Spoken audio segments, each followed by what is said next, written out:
आज मैं जिस मूवी का रिव्यू करने जा रहा हूँ, मुझे नहीं लगता उसकी ज़्यादा हाइप है इस समय, बट ये मूवीज़ डेफिनेटली हाइप और अटेंशन डिज़र्व करती हैं। सो आज मैं रिव्यू करने जा रहा हूँ मूवी फराज। ये मूवी अभी अभी रिलीज़ हुई है नेटफ्लिक्स पे और बहुत ही बढ़िया मूवी है। ये मूवी की स्टार्ट होती है ढाका बांग्लादेश से, और जहाँ पे दिखाते हैं कि एक घर है जहाँ पे कुछ लड़के रहते हैं।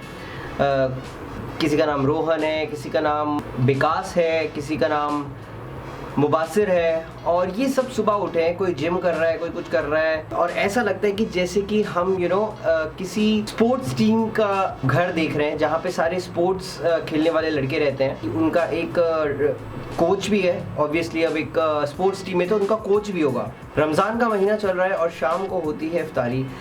इफ्तारी के बाद उन सबको कहीं जाना होता है, तो इफ्तारी हो रही होती है और उनका जो टीम लीडर है या जो कोच है वो कहता है कि क्या तुम लोग छोटी छोटी बात के लिए लड़ रहे हो कि ये केला मैं खाऊंगा, ये पकौड़े मैं खाऊंगा, बढ़िया है यही सब करो तुम लोग को देख के लगता ही नहीं कि तुम्हारे अंदर यूनिटी, तुम वर्ल्ड को क्या मैसेज दोगे।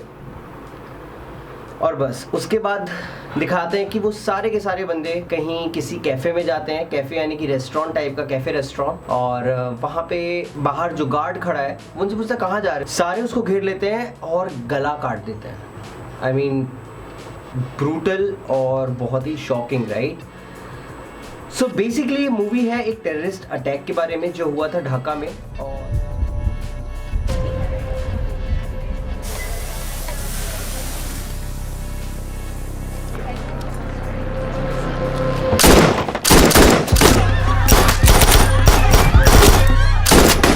We begin with breaking news. Breaking news, terror attack. Levant Iraq से खलीफा ने पूरे दुनिया के मुस्लिमों को आवाज लगाई और जो भी अल्लाह की कुर्बत को नहीं समझते उन्हें खत्म कर।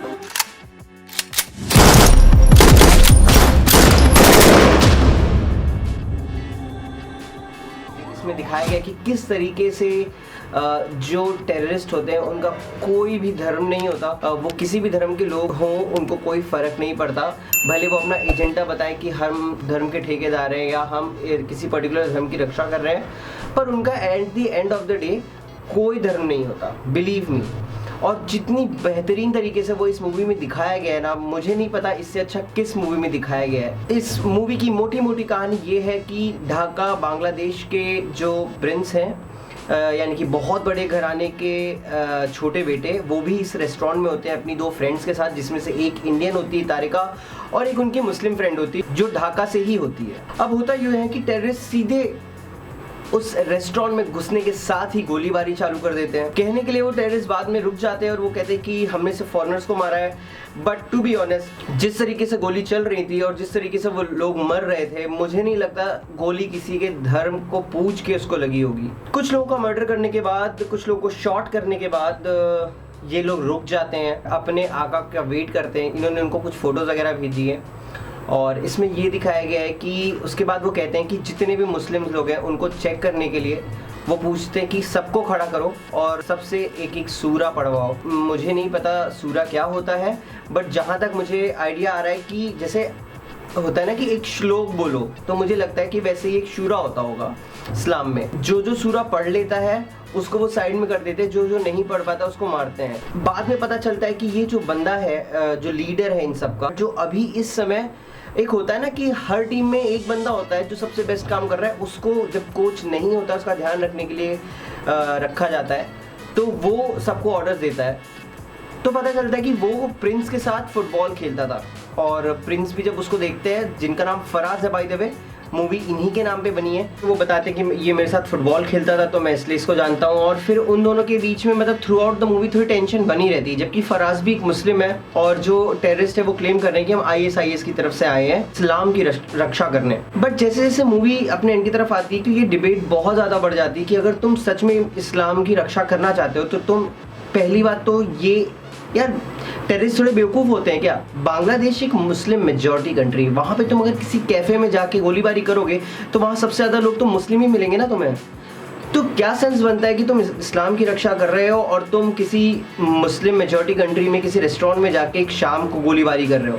अगर सच में तुम ऐसा कर भी रहे हो, मतलब मैं आइडिया नहीं दे रहा, बट किसी बार में जा सकते हो, वहाँ सबसे कम या शायद हो सकता है एक भी मुस्लिम ना मिले तुमको वहाँ पे। बट एनीवेज, तो इस तरीके से दिखाया गया है, ये दिखाया गया कि कैसे फराज एक हीरो साबित हुए थे उसमें। मूवी के एंड में ये दिखाया गया है कि सारे जो हॉस्टेजेस होते हैं वो उनको छोड़ देते हैं। वो फराज को भी जाने के लिए कहता है, बट फराज स्टैंड लेता है कि मैं अपनी फ्रेंड्स के बिना नहीं जाऊंगा। उसमें से एक फ्रेंड जो थी, तारिका नाम था उसका, तारिका सेन घोष, उनके हाथ में रक्षा धागा बंधा हुआ था लाल रंग का, जैसे यूजुअली मंदिरों में बांधा जाता है लोगों को। सो वो चीज़ पकड़ लेते हैं जो टेररिस्ट होते हैं, और उसने हाथ भी उठाया होता है। पहले तो वो कहता है कि मैं इन दोनों को, लड़कियों को तो नहीं जाने दूंगा, तुम्हें जाना है तो तुम जा सकते। और वहाँ उन लड़कियों का स्टैंड लेने के चक्कर में, जो आतंकवादी था उसको ये बताने के चक्कर में कि तुम सिर्फ एक ब्रेन वॉश्ड आतंकवादी हो, उससे ज़्यादा तुम्हारा कोई लेना देना नहीं है इस्लाम से। बिकॉज उसमें से एक रेफरेंस दिया उन्होंने कुरान का, जहाँ पे फराज ने कुछ चीज़ें बताई, बट वो चीज़ उस टेररिस्ट को पता ही नहीं थी। तो इससे साफ पता चल गया उसको कि तुमने कभी कुरान पढ़ी ही नहीं है। अगर पढ़ी होती तो तुम ये सब नहीं कर रहे होते, तुम सिर्फ एक ब्रेन वॉश टेररिस्ट हो। इससे ज़्यादा कोई सच्चाई नहीं तुम्हारी बातों में। तुम्हें लग रहा है कि तुम अभी जन्नत जाओगे, तुम्हें जन्नत नसीब होगी, बट वैसा कुछ भी नहीं। और इस बात से वो गुस्से में आ जाता है और वो मार देता है उन लोगों को। अब आप लोग कह रहे हो यार ये तो तूने पूरी स्टोरी बता दी। तो ये कोई मूवी नहीं है या ये कोई प्लान्ड स्टोरी नहीं है, ये एक सच्ची घटना पे आधारित मूवी है जो बांग्लादेश में हुई थी 2016 में। बहुत अच्छी तरीके से दिखाया है। और ये जो बात है कि ये एक सच्ची कहानी, ये रोंगटे खड़ी कर देती। बाय द एंड जब आप रियल मॉम और रियल सबको देखते हो ना वहाँ पे मूवी के एंड में जो क्रेडिट सीन होता है उसमें, तो आपके आंख से लिटरली आंसू आ जाते हैं। आप सोचते हो यार कि सच में this is an eye opener movie. अगर मैं सच में कंपेयर करूं तो जैसे हमने कश्मीरी पंडित पे बनी हुई कश्मीर फाइल देखी थी, ये सम वॉट नियर बाई है। ये भी ऑलमोस्ट उसी लेवल की मूवी है, सच्ची घटना पे आधारित है, प्लस इट्स वर्थ वॉचिंग। आप जिस दुनिया में रहते हो, आप जिस ज़माने में रहते हो, अगर हम सब अपना अपना सिर्फ धर्म फॉलो करें और अपना अपना काम देखें तो दुनिया में बहुत ज़्यादा शांति हो जाएगी। बट हम सबको पता है वैसा हो नहीं रहा है। सो ये मूवी उस चीज़ को बहुत अच्छी तरीके से दिखाती है। So that's it for today guys. मैं जा रहा हूँ अब सूरा पढ़ने, क्योंकि मुझे वो सीखना पड़ेगा। कभी ऐसा टेररिस्ट अटैक हो तो मुझे भी आना चाहिए ना यार। Until next video, take care, have a great day, bye bye. Next video मैं एक रोस्ट बना रहा हूँ, सो नेक्स्ट वीडियो के लिए ज़रूर से वेट करना। बाय।